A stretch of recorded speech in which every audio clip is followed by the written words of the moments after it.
Her stepsister took everything, her dress, her room, her life, but what she didn't steal was far more powerful. You won't believe how Bahati rose from nothing to rewrite her destiny. Stay till the end to witness a shocking turn that will leave you speechless. In the heart of Muno, a quiet, dusty neighborhood far from the city lights, lived a girl named Bahati. She wasn't famous. She wasn't loud. She was just a simple girl with a notebook in her hand and dreams in her eyes. Her days were quiet. School in the morning, homework in the afternoon, dinner with her father in the evening, and that was enough for her. Her father, Tamu, was a retired school teacher. He wasn't rich, but he was respected. Every morning, he would boil tea, place a plate of sweet potatoes on the table, and call Bahati with the same gentle voice he'd used since she was a child.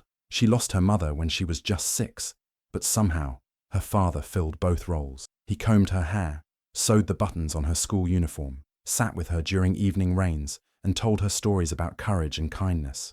Their home was small, just 2 rooms and a leaking roof, but inside, it felt like the safest place in the world. Bahati didn't complain about what they lacked. No electricity. She studied by candlelight. No new clothes. She washed and mended her old ones. She never missed a day of school, never talked back, always said thank you.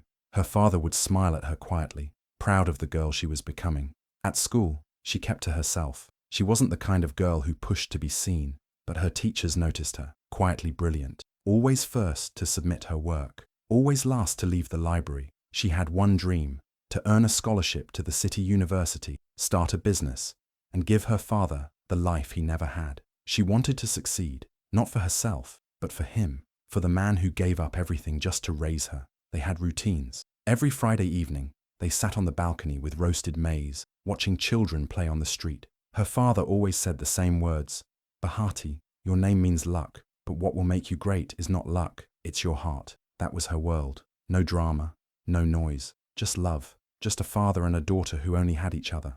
Bahati never imagined anything could ruin that peace. She never expected a storm. She never thought someone would walk into their home and take everything. But life doesn't ask.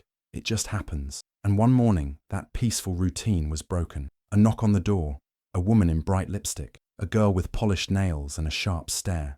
Her father smiled nervously and said, Bahati, this is Nuru, and her daughter, Zalia. They'll be staying with us now.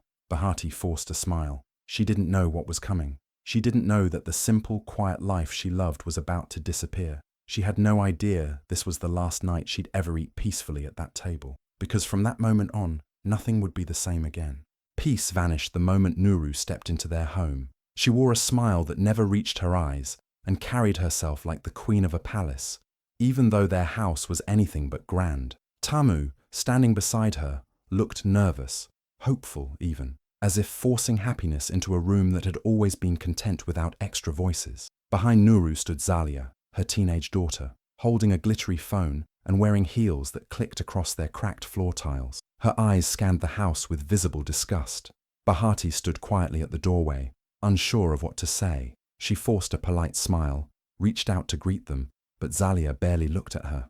Instead, she brushed past, dropping her designer bag right on Bahati's only reading chair. That was the first sign. From the first morning, everything felt different. Nuru filled the kitchen with her strong perfume and loud voice, complaining about the smell of boiled maize and insisting on imported cereals and bottled water.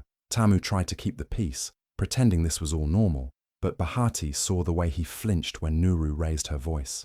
She saw how tired his eyes became after every long conversation. Zalia made herself comfortable fast. She claimed Bahati's bedroom, tossing Bahati's books into a plastic bag and calling the room too dull for someone like me. She pasted bright posters on the wall and turned up loud music, forcing Bahati to sleep on a mattress in the corner of her father's room. When Bahati asked if they could switch back, Zalia just smirked and said, "This house is too small for 2 girls, don't you think?" At first, Bahati tried. She offered to share clothes, helped Zalia find her way to school, even complimented her hair. But Zalia twisted every act of kindness into weakness. She mocked Bahati's second-hand shoes, laughed at her plain dresses, and once whispered to classmates, "She acts like a maid, not a sister." It spread like fire. Soon, Bahati found herself sitting alone at lunch, eyes following her, whispers behind her back. Nuru didn't hide her favoritism either. She cooked separate meals for Zalia, and served her first, leaving Bahati to scrape from the pot. When Bahati fell ill one morning, Nuru simply said, "She's just being dramatic," and went back to filing her nails. Tamu didn't speak up. He looked torn, caught between the woman he had married and the daughter he had raised alone for years. Bahati's world, once quiet and full of love, became tense. The air in the house felt heavy. The smiles were fake. The walls that once echoed with laughter now held in silence. She kept her head down, swallowed her tears, and told herself it would pass. But deep down, she knew this wasn't just a phase. This was the beginning of something cruel, and she had no idea how far they were willing to go. It didn't take long for Zalia to take over everything that once belonged to Bahati. What started as small, annoying changes turned into something much deeper. Within 2 weeks, Bahati's room, the only private space she had, was no longer hers. Zalia stood in the doorway one evening, holding a pink bedsheet, and said with a smirk, "I need more space. You can take that little corner behind the kitchen." Tamu didn't argue. He just rubbed his tired eyes and told Bahati it was temporary, but nothing ever changed back. That little corner behind the kitchen was dark, cramped, and smelled like old onions and cleaning soap. Bahati placed her mattress on the cold floor, folded her clothes into a small plastic basket, and tried to stay quiet. She stared at the wall at night, listening to Zalia's loud music, and reminded herself to be strong. Then Zalia started taking her clothes. At first, it was just a scarf or a belt. Then one day, Bahati opened her basket and noticed her favorite white dress was gone. It was the one her father had given her on her 16th birthday. It wasn't expensive, but it made her feel beautiful, strong, like herself. She searched everywhere until she saw it in a video Zalia posted online. Zalia had cut the sleeves, dyed it blue, and turned it into a flashy outfit for her TikTok dance. Bahati said nothing. She just picked up her old school shirt and whispered to herself, "It's just a dress. It's just a room. I still have my dreams." But inside, she felt something break. Zalia laughed when she saw Bahati staring at the dress later that day. "You should thank me. I made it look better," she said, tossing it onto a chair like it was trash. The dress was ruined, stained, stretched, and no longer hers. More followed. Zalia used Bahati's school bag when hers broke. She took her sandals, saying they matched better with her outfit. Even Bahati's hair oil disappeared. Bahati would come home from school and find her belongings missing or used carelessly. When she asked Nuru, she got a cold stare and a sharp reply. "If you can't share, maybe you don't belong in this house." Bahati stopped asking. She started hiding her few remaining things under her mattress, but somehow, Zalia always found them. It felt like she was being erased, bit by bit. Not just her things, but her space, her voice, her identity. Tamu noticed, but stayed silent. He looked smaller now, shrinking into himself. Maybe he was scared of losing Nuru. Maybe he believed Bahati could endure it. So Bahati endured. She studied late into the night, even when Zalia's music echoed through the thin walls. She bit her tongue when mocked. She wore her old torn clothes without complaint. She held on to one thing, her dream. She still had her books. She still had her ambition. They hadn't stolen that yet, but every day it got harder to believe she could keep holding on. Nuru knew exactly how to twist things. She didn't scream or shout. She played the quiet game, the dangerous one. Whenever Tamu came home, she wore a long face, her voice soft like a wounded bird. She would sit beside him with tears ready in her eyes and whisper things that sounded like concern but were poison. "Tamu, I don't know what I've done wrong. I cook, I clean, I try to love her. But Bahati, she just looks at me with such hate. Maybe I'm the problem. Maybe I should take Zalia and leave." Tamu, already tired from the weight of life, began to fold under her words. He stopped laughing with Bahati. He stopped asking how her day was. The small moments they used to share, morning tea, evening walks, even silly riddles, they vanished like mist. Bahati noticed the shift, and it hurt more than anything. He didn't shout or punish her, but the silence between them grew loud, colder, distant. Nuru knew when to strike. If Bahati forgot to sweep one corner, Nuru would sigh heavily in front of Tamu. "You see?" I ask her gently, and she storms off. "I'm doing my best, Tamu, but it's like she's trying to make me the enemy." Tamu would glance at Bahati, not with anger, but with doubt. That doubt cut deeper than any slap. Zalia joined in too. She would fake little scenes in front of her mother. "Mama, I asked Bahati for help and she called me useless." Lies, but believable because Bahati had grown quieter, colder, after all the stealing and bullying, and Nuru would use it. She's bitter, Tamu. Maybe she resents me for replacing her mother. Bahati tried to speak up once.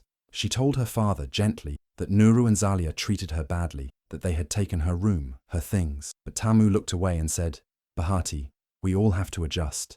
Don't make things harder than they are. That was the moment she realized. He didn't believe her, or maybe he just didn't want to deal with it. Maybe he thought silence was peace.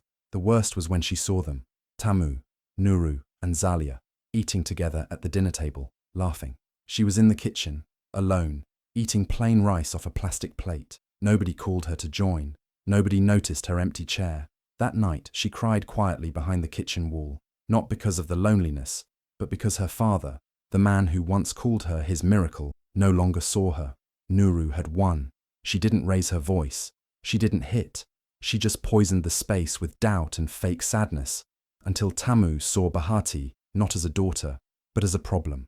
And Bahati, once full of light, began to shrink into herself. She didn't stop loving her father, but she stopped expecting him to stand up for her. That part of their bond was gone.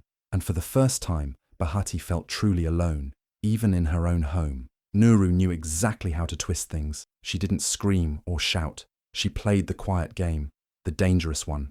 Whenever Tamu came home, she wore a long face, her voice soft like a wounded bird. She would sit beside him with tears ready in her eyes and whisper things that sounded like concern but were poison. Tamu, I don't know what I've done wrong. I cook, I clean, I try to love her.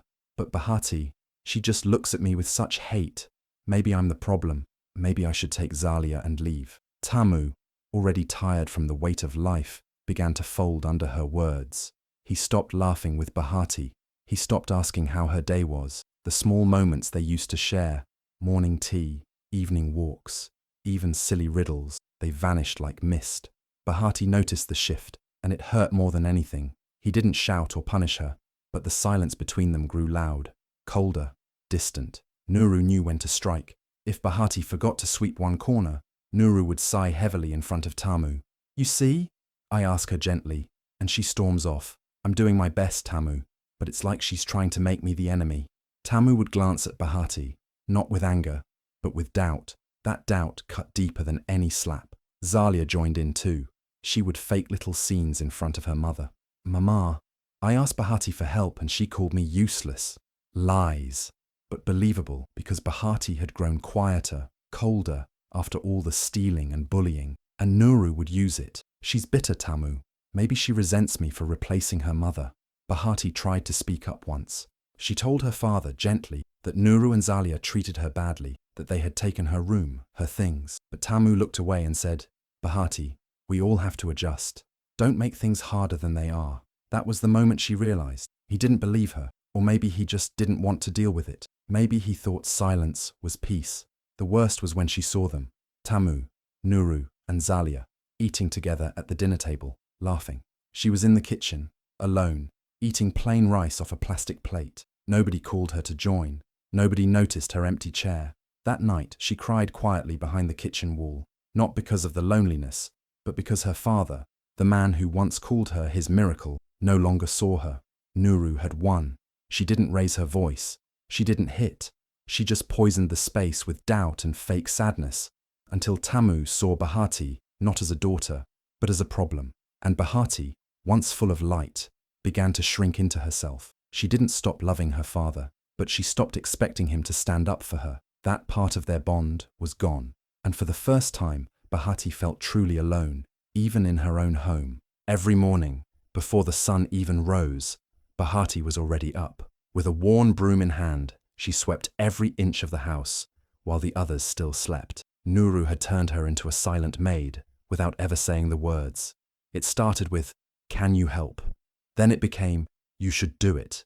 And soon, it was simply expected. She cooked breakfast, ironed their clothes, and even washed Zalia's endless pile of laundry, sometimes stained with makeup and arrogance. Zalia lounged around like a queen, scrolling her phone, taking selfies, and tossing clothes across the room without care. "Bahati," she would call. "The floor is dusty," and Bahati, tired from doing everything, would still go and clean it again. At mealtime, Nuru made sure she served everyone first. Tamu would eat quietly, pretending not to notice Bahati's tired eyes. When all plates were clean and laughter had filled the room without her, only then would Bahati be allowed to sit down, often to scraps. Every evening, Zalia posted new pictures online, posing in front of mirrors, wearing Bahati's old clothes like they were hers. Bahati had loved those clothes. Her favorite was a blue blouse her father had once saved up to buy. Now it was stretched, stained, and ruined, but Zalia wore it with pride for her followers. "Outfit of the day," she'd write, while Bahati watched from the kitchen sink, wiping her hands and swallowing the ache in her chest.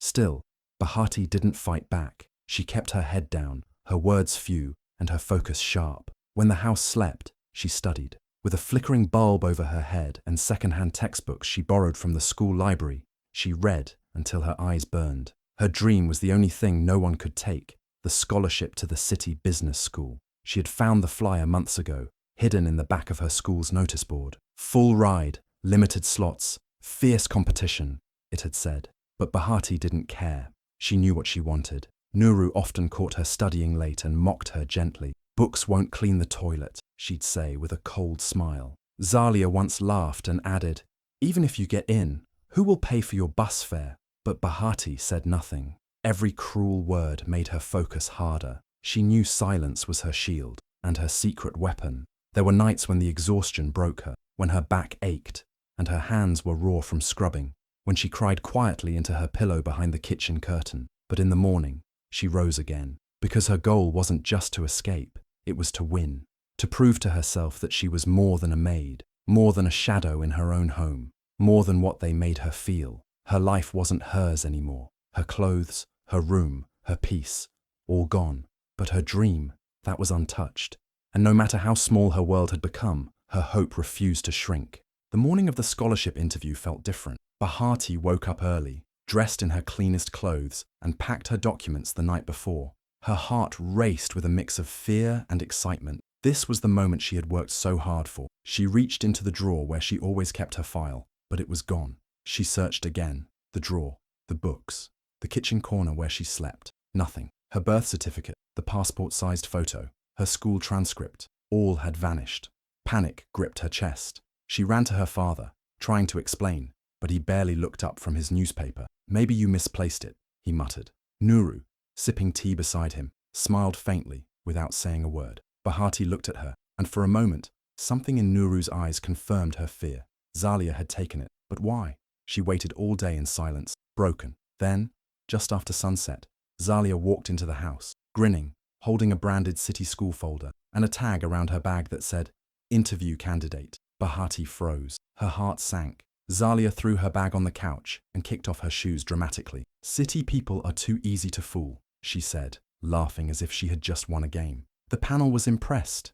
You should have seen their faces when I said your name. I mean, my name." Bahati stood still, staring at her. "You used my name?" she asked softly, her voice shaking. Zalia didn't even flinch. "Of course I did. You weren't going anyway. Besides, what would they think of a girl who sleeps near a stove?" Then she laughed again, louder this time. "You should thank me. I'm using your name well." Bahati didn't speak. She walked to the back of the kitchen and sat down quietly. Her body shook, not from anger, but from the weight of what had been stolen. It wasn't just a file or an interview. It was her identity, her years of sacrifice, her nights spent reading under a flickering bulb, her quiet hope, gone. She cried silently that night, curled up in her corner. But she didn't cry for the scholarship. She cried because someone had taken her name, her story, and stood in front of strangers pretending to be her. All her work, all her dreams, all her pain, worn like a borrowed jacket by a girl who had mocked her from day one. Tears soaked her pillow, but even then, a strange fire began to rise inside her. For the first time, her sadness wasn't soft, it was sharp. Something had been taken from her, yes, but something had also been awakened. She had stayed silent for too long, and now the cost was too high. Bahati wiped her tears with the back of her hand and whispered to herself, "If my name is gone, I'll build a new one they'll never be able to steal." The news came like a slap. At morning assembly, the headmistress stood tall before the students, beaming with pride. She held up a printed poster. "We are proud to announce that Bahati Tamu has won the prestigious business scholarship to Kanari City Institute," she declared. The students clapped. Teachers smiled. And on the banner behind her was a blown-up photo of Zalia, wearing borrowed confidence and Bahati's name. Bahati stood at the edge of the crowd, her heart pounding so loud it drowned out the applause. She couldn't move, couldn't blink. There it was, her name in bold, her future dangling in someone else's hands. Her classmates looked confused, some whispering. One girl turned to her and asked, "Isn't that your name?" But Bahati said nothing. She just stared. Her legs finally moved, but not towards the building. She turned around, walked straight home, and didn't stop until she reached the door. Inside, the house felt colder than ever. Nuru was laughing on the phone in the living room. Zalia's shoes were tossed near the couch like she owned the place. Bahati didn't speak. She went to her corner, took a small bag, and began to pack. 2 shirts, a book, a pen, and the little money she had saved from helping a neighbor tutor her son. That was all. She looked around the space one last time. The cracked wall, the old kettle, the broken chair her father once fixed for her. No goodbye, no note, just silence. She stepped outside. As the sun began to dip, no one noticed, no one stopped her. She walked past the bakery, where she used to wait for her father after school, past the shop that once gave her candy on credit, past the street lamp where she sat and read her books. Everything familiar felt far away now. There were no tears on her face, only a calm stillness. Something inside her had broken completely, but in that brokenness was also a strange kind of freedom. There was nothing left to lose. She boarded a small town bus going toward the city. She didn't know what she would do or where she would sleep, but she knew one thing. She couldn't stay. Not in a house where her name meant nothing. Not in a place where lies wore her identity like a costume. As the bus pulled away from Muno, Bahati looked out of the window. The lights faded, the noise blurred, but inside her, something started to form, quietly, slowly, like the start of a new story. No one waved, no one called her back, and for the first time, she didn't hope they would. The city was loud, fast, and unfamiliar, but Bahati didn't let that scare her. After 2 nights sleeping near a closed pharmacy, she found a roadside food stall run by a kind but tough woman named Mama Lotta. Mama Lotta didn't ask many questions. She saw Bahati's quiet strength and gave her a job. Every morning at 4 a.m., Bahati was already up, sweeping around the wooden bench tables, scrubbing pots, and heating the first batch of tea. She wiped sweat from her face with a torn handkerchief and served customers with a gentle smile. People came for the spicy mandazi and hot porridge, but many stayed because of Bahati's calm presence. She worked fast, listened more than she spoke, and saved every coin she earned from tips. In between cleaning, she watched how Mama Lotta bargained with suppliers, how she calculated earnings, how she treated regular customers. Bahati was learning without even realizing. Every tray she carried, every coin she counted, was shaping her. One rainy afternoon, a young man in a pressed shirt and worn sneakers sat at a corner table. He ordered rice and beans, and as he reached for his wallet, his face dropped. He had left it behind. His voice was embarrassed, soft. "I'm so sorry. I can come back and pay later." Bahati didn't hesitate. "Don't worry. I'll cover it," she said, handing Mama Lotta her own money. The man looked at her with surprise. "You paid for me?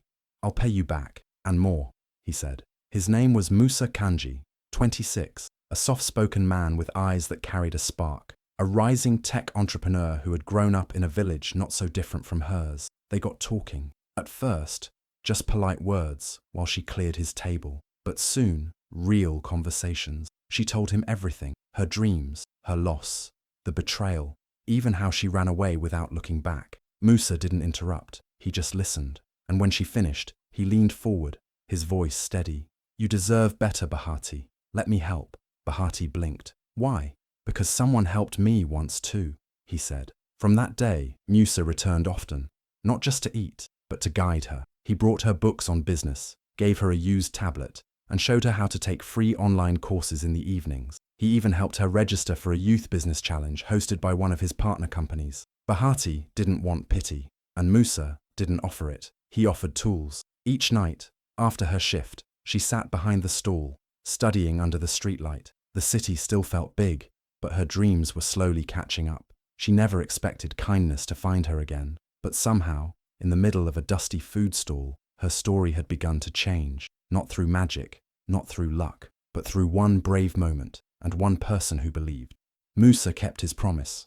A few weeks after they met, he invited Bahati to his small startup office. It was a tight space above a garage, filled with computers, cables, and a team of 5 working hard with little sleep. He offered her a junior role in logistics, basic deliveries, sorting orders, tracking shipments. It wasn't glamorous, but Bahati didn't care. She was ready. She arrived early, stayed late, and asked questions no one else bothered to ask. She learned how the system worked, where it was slow, where it lost money. Her notebooks filled up with ideas. She didn't just want to do her job, she wanted to do it better. One day, without being asked, she sketched a new plan for how they could move products faster using fewer vehicles and less fuel. Musa looked at her scribbled diagram and blinked. "Did you make this?" he asked. She nodded. "I just thought, maybe it could help." He called a team meeting the next morning. They tested Bahati's system for a week. Deliveries sped up. Costs dropped. Customers were happier. That was the day everything changed. Bahati wasn't just the girl from the food stall anymore. She was the girl who saved the company money, time, and stress. In less than 6 months, Musa promoted her. By the end of the year, she was running the entire operations department. She managed teams, spoke in meetings, and made decisions that shaped the company's future. She dressed in simple clothes, but her confidence wore like royalty. The girl who once swept floors now signed vendor contracts. Her name started appearing in small business blogs, then in youth entrepreneur magazines. They called her the quiet mind behind the movement. Some called her a genius. Others said she was just lucky. Bahati didn't care what they called her. She knew her truth. When people asked about her background, she didn't hide it. She told them the truth about the village, about Zalia, about the stolen scholarship. And every time she told it, someone in the room listened with tears in their eyes. Her story wasn't just painful, it was powerful. She never tried to prove herself to those who had looked down on her. She let her work speak, and it spoke loudly. One afternoon, after a presentation to a panel of major investors, one of them leaned forward and said, "You're not just talented, Bahati, you're unforgettable." She smiled, not out of pride, but peace. The girl who had once whispered, "It's just a dress, I still have my dreams," was now a woman whose dreams walked beside her, wide awake and alive. People no longer saw her as that maid or that girl from nowhere. They saw her as Bahati Tamu, the young woman who rose from nothing, built something, and helped others rise too. Zalia thought she had won. Wearing Bahati's name like a mask, she walked the city streets with false confidence, acting like she was someone she wasn't. But the truth has a way of catching up. When she faced investors during a big panel meeting, her lies started to unravel. She stumbled over simple questions about Bahati's project, questions that Bahati knew inside out. The investors grew suspicious.